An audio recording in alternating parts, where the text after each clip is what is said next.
राधा कृष्ण, अभिमान कभी किसी का नहीं रहता, ना तो धन का और ना ही सौंदर्य का और ना ही इस शरीर का। इन सबके बिना ही संसार से जाना है। तभी तो कहते हैं कि अगर अभिमान हो तो भगवान के निकट नहीं हो सकते। ऐसा ही एक बार अभिमान सत्यभामा को, सुदर्शन चक्र को और गरुड़ को हो गया था। तब भगवान ने हनुमान जी की मदद से कैसे अभिमान उनका तोड़ा, आइए सुनते हैं ये कथा। कहते हैं जब भगवान कृष्ण ने सत्यभामा को पारिजात लाकर दिया तो वो अपने आप को अत्यंत सुंदरी, भाग्यशाली और भगवान की सबसे प्रिया समझने लगी। उन्हें ये अहंकार मन में आ गया कि मेरे अलावा भगवान किसी को अपना प्रिय नहीं समझते। ऐसा ही अहंकार भगवान के सुदर्शन चक्र को आया था, क्योंकि उसे लगा कि श्री कृष्ण ने इंद्र के वज्र को निष्क्रिय करने के लिए मेरा इस्तेमाल किया था। मैं लोकालोक का अंधकार दूर कर सकता हूँ, अतएव श्री कृष्ण को मेरी सहायता की ही आवश्यकता पड़ती है। अब गरुड़ भगवान के वाहन थे। वह समझते थे कि भगवान कृष्ण मेरे बिना तो कहीं आ जा ही नहीं सकते, इसीलिए मेरी गति का कोई मुकाबला नहीं। भगवान अपने भक्तों का सदा कल्याण करते हैं। बस ये सोचकर उन्होंने हनुमान जी का स्मरण किया और स्मरण करने की देर थी कि हनुमान जी तत्काल वहां आ गए, क्योंकि उन्हें पता था कि भगवान कृष्ण और भगवान राम में कोई फर्क नहीं है, कोई अंतर नहीं है। इसीलिए वह सीधा राजदरबार नहीं गए, क्योंकि हनुमान जी जैसे सच्चे भगत अपने भगवान की चिंता एक पल में पहचान लेते हैं। वह जान गए थे भगवान कृष्ण ने मुझे क्यों याद किया है।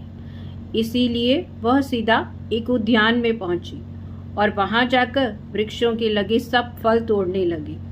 कुछ खाए और कुछ फेंक दिए। वृक्षों को उखाड़ फेंका, बागों को वीरान कर दिया।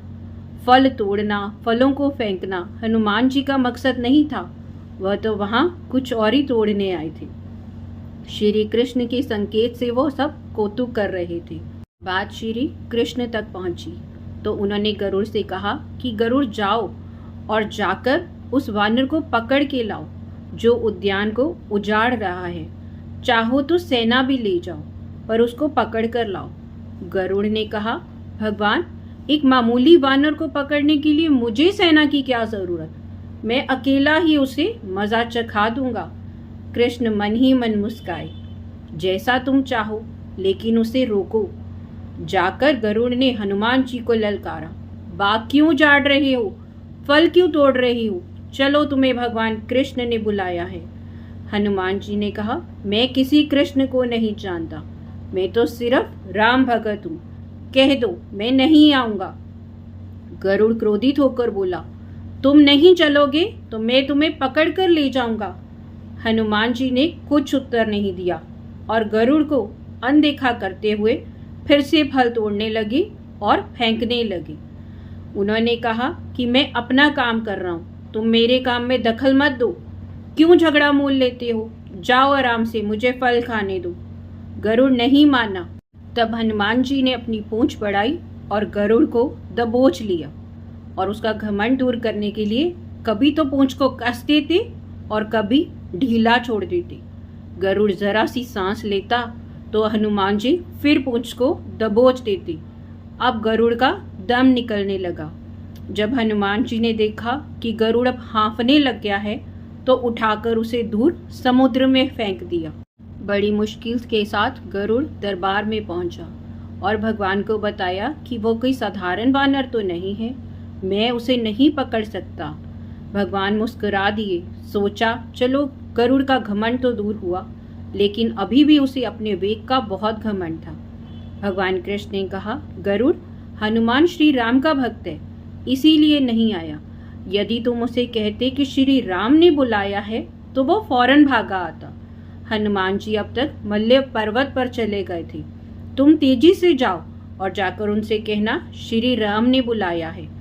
तुम तेज से उड़ सकते हो, तुम्हारी गति बहुत तेज है, उसे साथ लेकर ही आना।